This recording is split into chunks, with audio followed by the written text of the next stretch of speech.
Depuis longtemps déjà, les indicateurs numériques 6Y5 de Yamaha constituent le choix de prédilection des clients. Ces instruments captent les signaux transmis analogiquement par le moteur et comportent de nombreux fils assurant leur fonctionnement.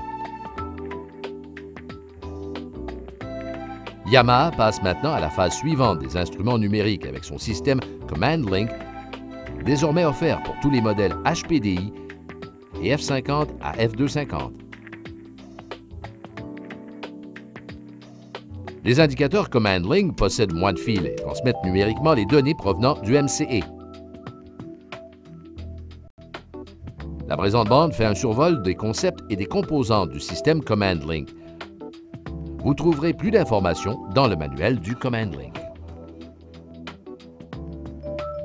Le système Command Link transmet les données sous forme de 1 et de 0 ou code binaire par l'entremise de deux câbles utilisant le protocole NMEA 2000. Les câbles forment une paire torsadée dont l'enroulement précis permet de supprimer les bruits ou parasites en vue d'une bonne transmission des données. La connexion au système se fait sur un concentrateur. Toutes les données venant du MCE du moteur vont vers un concentrateur à l'arrière. Elles passent ensuite dans un faisceau, puis sont envoyées à un autre concentrateur à l'avant, sur lequel sont branchés les indicateurs. Grâce au concentrateur, il y a moins de câbles et l'expansion est plus facile. Le système Command Link peut gérer jusqu'à 4 hors-bords en même temps.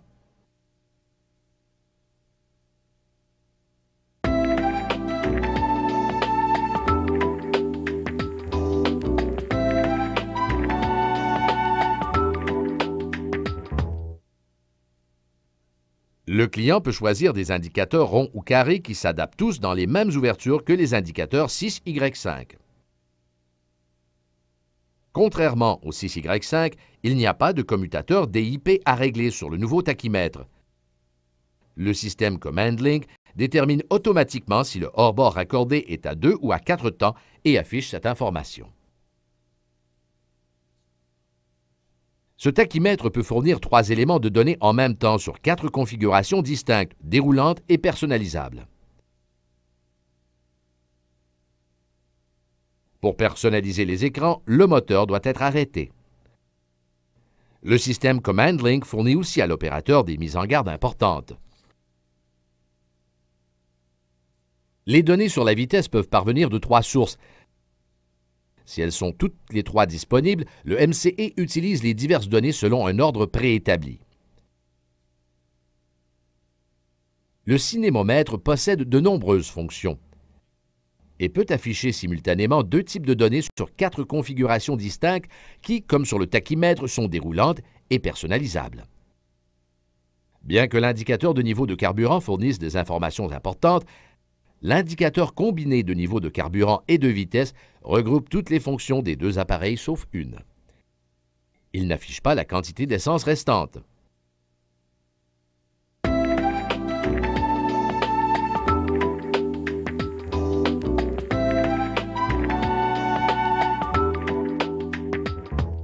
Les éléments de la trousse de gréement ressemblent à ceux des indicateurs analogiques. Il y a 2 modèles, ronds et carrés. Seules les trousses comprenant un cinémomètre comprennent un kit de capteurs de vitesse. Il existe 3 kits d'indicateurs carrés.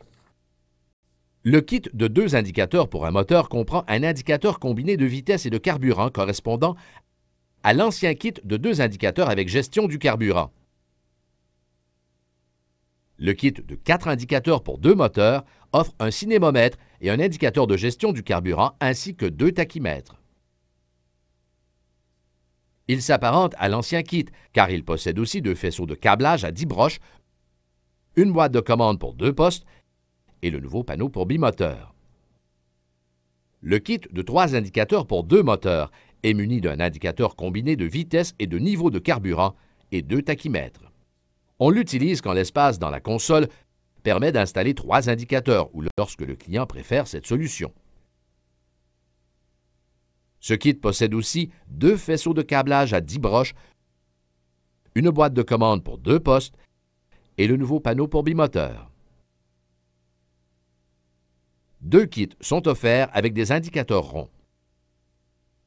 Le kit à 2 indicateurs pour un moteur et celui à 3 indicateurs pour 2 moteurs sont identiques au kit carré comparable, sauf pour la forme des indicateurs.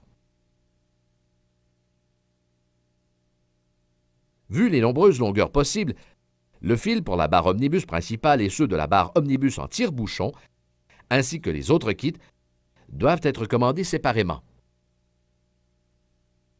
Il faut mesurer avec précision le bateau avant de choisir la longueur du faisceau de câblage.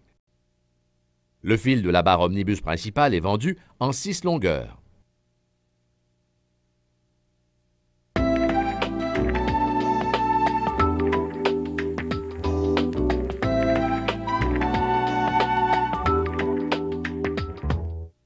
Le capteur de pression convertit la pression de l'eau sur le tube de pitot du boîtier d'hélice en un signal numérique dans le MCE. Tous les kits de gréement dotés d'un cinémomètre ont un capteur de vitesse.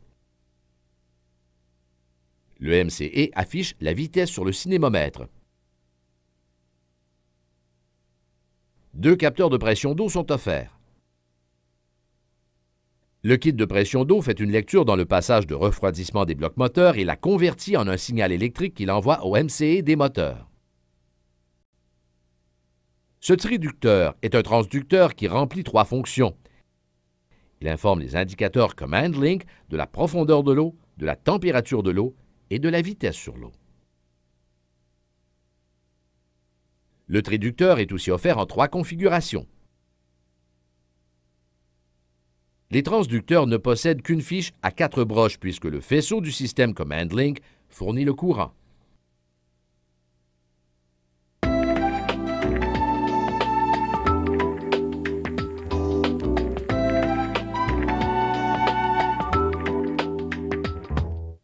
La première étape de l'installation consiste à retirer le capot du moteur et à localiser la fiche d'entrée de données Command Link. Elle comporte 4 fils et elle est blanche. L'emplacement varie d'un modèle à un autre. Il faut donc rechercher à l'endroit indiqué. FT50, FT60. Partie arrière, côté bâbord, sous le fil de masse de la batterie. F75, F90, F115, côté tribord, bord arrière du capot de l'échappement. F150, derrière le verrou du capot avant. F200, F225, à côté de la fiche à 10 broches. F250, partie avant du capot inférieur côté bâbord, près du faisceau à 10 broches. HPDI, côté tribord, près de la fiche à 10 broches. Retirez le capuchon étanche de la fiche et conservez-le. Fixez le fil collecteur de 9 ou 12 pouces. Chaque famille de moteurs possède son propre passe-fil. Consultez le manuel d'installation des indicateurs. Faites passer le fil collecteur en torsade dans le passe-fil jusque dans le bateau. Retrouvez les fils d'indication de l'inclinaison rose qui ne sont pas branchés ensemble. Leur emplacement varie d'un modèle à un autre. Il faut donc rechercher à l'endroit indiqué. F50, T50, T60, côté bâbord, capot inférieur sous les bougies. F75, F90, F115, capot inférieur sous la boîte d'admission d'air. F150, côté tribord, capot inférieur sous la boîte d'admission d'air. F200, F225, côté bâbord, près du verrou du capot. F250, côté bâbord, sous la boîte d'admission d'air. HPDI, côté tribord, près de la fiche à 10 broches. Ces 2 fils doivent être raccordés pour que le système d'inclinaison fonctionne avec l'indicateur Command Link. Une fois les fils collecteurs en torsade dans la cale, cherchez un endroit assez élevé qui reste sec ou installez le concentrateur arrière. Tous les fils collecteurs en torsade doivent être installés à cet endroit, à l'abri de l'eau et des chocs.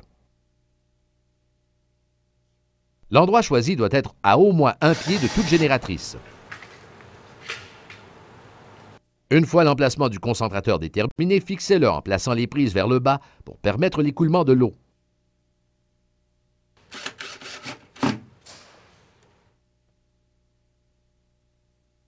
S'il n'y a qu'un moteur, il existe une autre option pour monter le concentrateur arrière. Le connecteur direct se branchera alors dans le fil de la barre omnibus principale.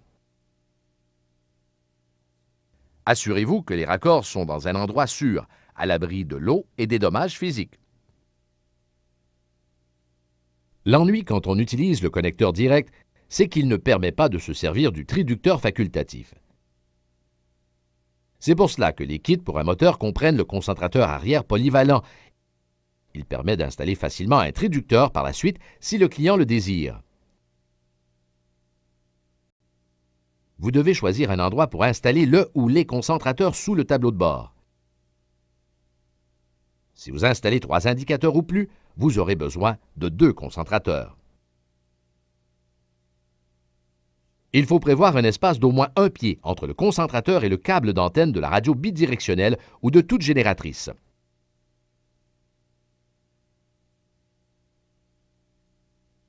Installez le ou les concentrateurs sous le tableau de bord. De plus, il faut placer les prises vers le bas. Si vous montez 2 concentrateurs, laissez au plus une distance d'1 pied entre les deux pour que le fil collecteur en torsade de la barre omnibus principale incluse dans le kit atteigne les deux.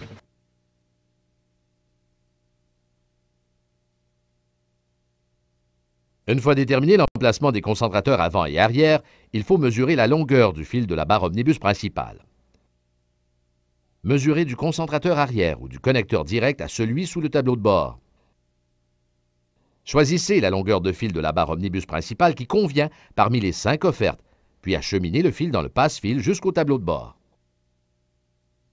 Ne pliez pas les fils à plus de 45 degrés. Ne tirez pas trop sur le fil de la barre omnibus principale lorsque vous le passez dans le passe-fil et ne placez pas ce fil à moins d'1 pied de tout fil d'antenne de radio bidirectionnelle ou de toute génératrice.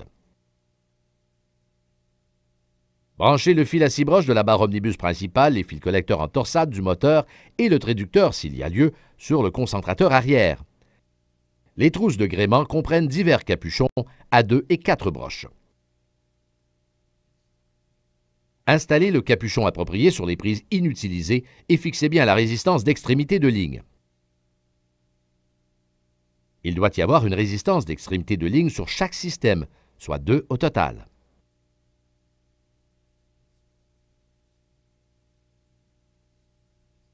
Installez les indicateurs dans le tableau de bord en laissant au moins 3 15/16 de pouce centre à centre entre eux. S'ils sont trop rapprochés, vous ne pourrez pas serrer l'écrou à l'arrière. L'ouverture pour les indicateurs Command Link est la même que pour les indicateurs 6Y5. Mesurez l'épaisseur du tableau de bord au point d'installation des indicateurs. Ceux-ci peuvent être montés sur une surface ayant de 1/32e à 1/16e de pouce d'épaisseur. Si le tableau a plus d'1 demi-pouce, retournez l'écrou pour que la partie filetée fasse contact en premier. Installez les indicateurs aux endroits choisis. N'oubliez pas de placer le joint en caoutchouc autour de la partie filetée avant de placer l'indicateur dans le tableau de bord. Assurez-vous que la flèche à l'arrière de l'indicateur est dirigée vers le haut. Si la surface derrière l'indicateur est inégale, ajoutez la plaque d'installation facultative sous l'écrou. Elle permettra de retenir l'indicateur bien en place. Serrez l'écrou juste assez pour retenir l'indicateur solidement et droit. Puisque le panneau de l'interrupteur à clé à moteur unique est le même, l'ouverture reste inchangée.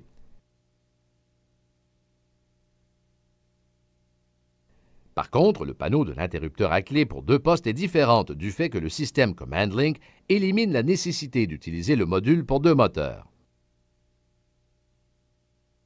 Vous trouverez un gabarit d'installation dans le manuel d'installation de Command Link. Faites une copie du gabarit et fixez-le avec un ruban à l'endroit choisi pour l'installation.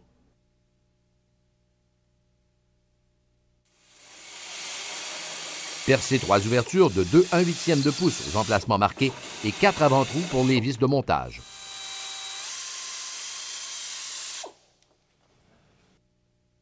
Placez le panneau de l'interrupteur à clé dans l'ouverture.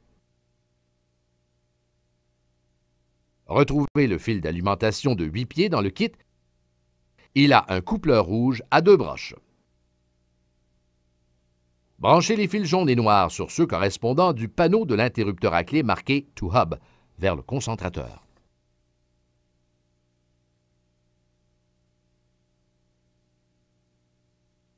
Nota.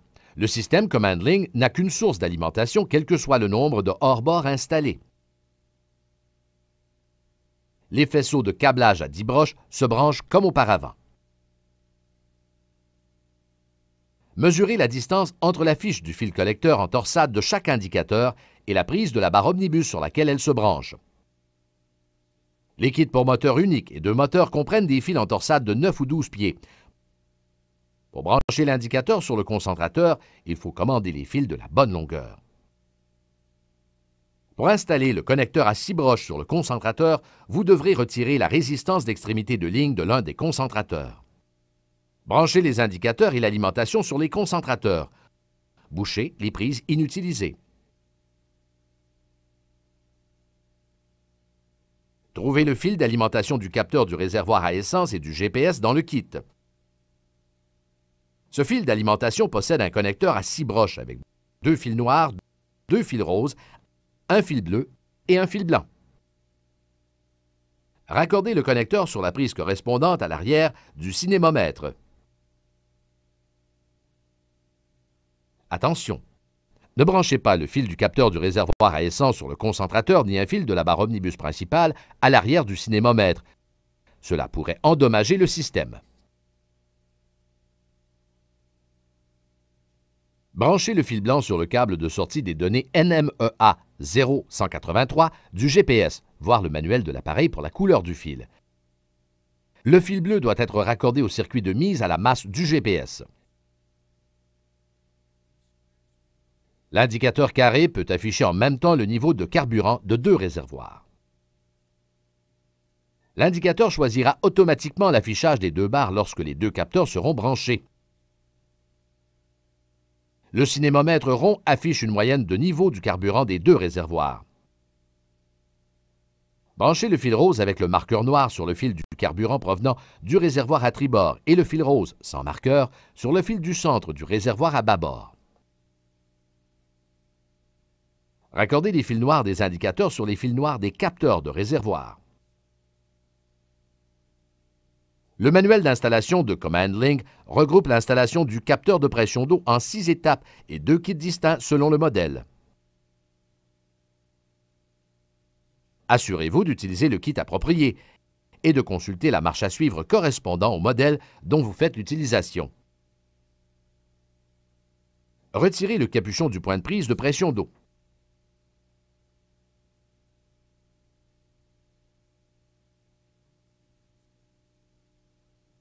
Enlevez le joint et placez celui qui est compris dans le kit ou un adaptateur sur le bloc cylindre. Serrez-le bien. Fixez le capteur sur le connecteur muni d'un mamelon. Serrez-le bien.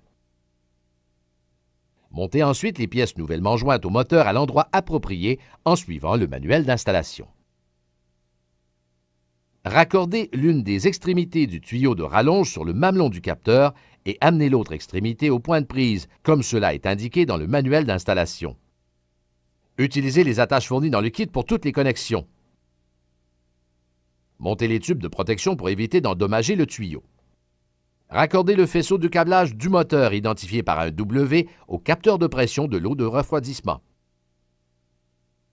Les faisceaux de câblage du capteur de pression d'eau et du cinémomètre ont la même forme et le même nombre de broches. Assurez-vous de faire les raccords correctement. Sur les modèles F150 à F250, le capteur est monté directement sur le bloc, ce qui simplifie considérablement l'installation. Retirez la fiche aveugle de l'endroit approprié sur le bloc. Choisissez le connecteur qui convient dans le kit. Pour les modèles F200 et 225, il faut utiliser le long connecteur.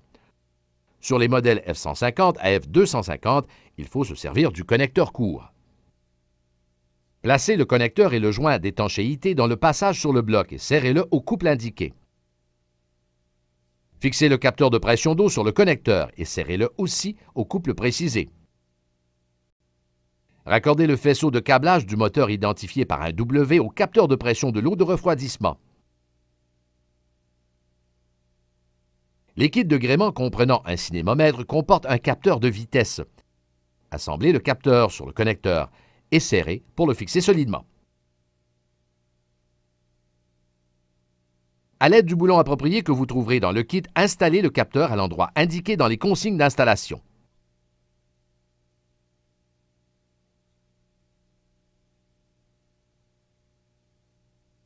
Le kit contient 2 boulons pour n'avoir qu'à utiliser qu'un seul kit.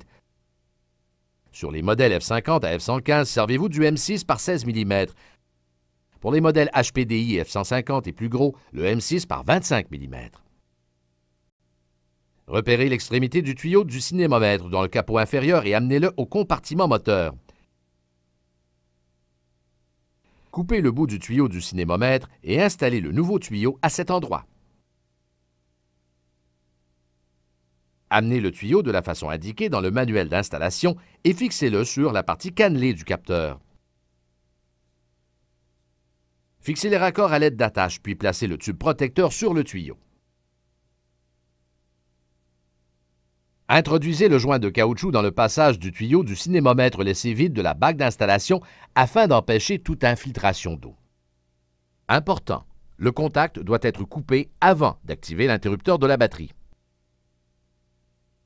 L'installation du système Commandling est maintenant terminée. Il faut ensuite le programmer lorsque le contact est mis pour la première fois. Si le bateau est équipé de plusieurs moteurs, il est très important de mettre le contact sur le moteur à bâbord en premier. Cette opération vise à identifier le moteur à bâbord comme tel et à le désigner comme le moteur 1. Cela se fait dans les MCE des moteurs. Tournez les autres clés de contact à ON, de bâbord vers tribord, en laissant s'écouler au moins 2 secondes entre chaque activation. Si ces instructions ne sont pas suivies, il faudra réinitialiser chaque moteur en appuyant sur le bouton 7 pendant 10 secondes et en reprenant la démarche pour les clés de contact. Une fois les moteurs en marche, il faut associer les tachymètres aux moteurs appropriés. Puisqu'à ce stade, ils sont tous désignés tachymètre 1, le tachymètre à bâbord est déjà réglé. Pour programmer le tachymètre du centre ou à tribord, appuyez sur le bouton Mode pendant 4 secondes. L'indicateur passe au mode personnalisation. Appuyez 4 fois sur le bouton Mode jusqu'à ce que Engine Number s'affiche. Appuyez une fois sur 7 pour afficher la fonction de modification des paramètres. L'indicateur affiche le numéro du moteur correspondant aux données du tachymètre visé. Changez l'affectation, appuyez sur Mode jusqu'à ce que le numéro du moteur s'affiche. Quand le numéro du moteur apparaît, appuyez sur le bouton 7 pendant 1 seconde. L'indicateur passe au numéro de ce moteur, puis revient à la fonction Engine Number. Patientez 4 secondes pour laisser l'indicateur revenir au mode normal ou appuyez sur le bouton 7 pendant 1 seconde.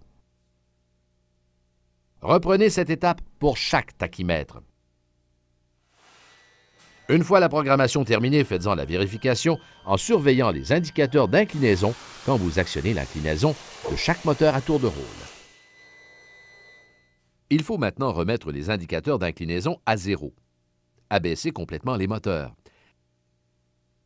Appuyez sur le bouton Mode pendant 4 secondes. Une fois au mode Personnalisation, appuyez sur Mode pendant quelques secondes de plus pour passer à l'affichage du réglage du 0 d'inclinaison. Appuyez alors sur 7.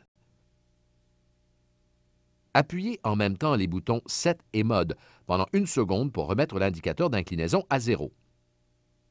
Quel que soit l'angle auquel se trouve le moteur, lorsque vous faites cette opération, l'indicateur croit qu'il est complètement abaissé. Reprenez la marche à suivre pour chaque moteur. Par défaut, Commandling utilise la même plage de résistance que les capteurs ABYC. Tous les bateaux construits aux États-Unis sont équipés des capteurs de carburant ABYC. Il est possible de les programmer pour la plage de résistance européenne ou celle de Yamaha en appuyant sur le bouton Mode du cinémomètre pendant 4 secondes. Cette étape s'applique uniquement aux bateaux construits à l'étranger. Après avoir accédé au mode personnalisation, appuyez sur le bouton Mode 2 autres fois pour afficher le capteur de carburant. Appuyez sur le bouton 7 pendant 1 seconde pour connaître le réglage de l'indicateur. Servez-vous du bouton Mode pour faire défiler les 3 options. Quand l'option recherchée s'affiche, appuyez sur le bouton 7 pendant 1 seconde. Appuyez sur le bouton 7 pendant encore une seconde pour revenir à l'affichage normal. L'indicateur de carburant peut afficher la quantité de carburant à bord durant une sortie. Pour y arriver, il soustrait le carburant consommé de la contenance totale du bateau puis multiplie le résultat par 90 %. Il est ainsi possible de connaître la quantité restante avec une réserve de 10 %. Il est primordial que la contenance totale du bateau soit entrée dans l'indicateur pour assurer l'exactitude de cette fonction. Appuyez sur Mode de l'indicateur de carburant pendant 4 secondes pour passer au mode Personnalisation. Appuyez 2 autres fois sur le bouton Mode pour sélectionner Tank Capacity. Appuyez sur le bouton 7 pendant 1 seconde pour vérifier la valeur programmée. Appuyez sur 7 pour choisir les chiffres. À chaque pression, le chiffre qui clignote se déplace d'un espace vers la gauche. L'indicateur accepte une valeur allant jusqu'à 1999. Servez-vous du bouton Mode pour faire défiler les chiffres de 0 à 9, sauf pour les milliers où seuls 0 et 1 sont possibles. Quand le nombre désiré s'affiche, appuyez sur le bouton 7 pour passer à l'autre colonne. Une fois la contenance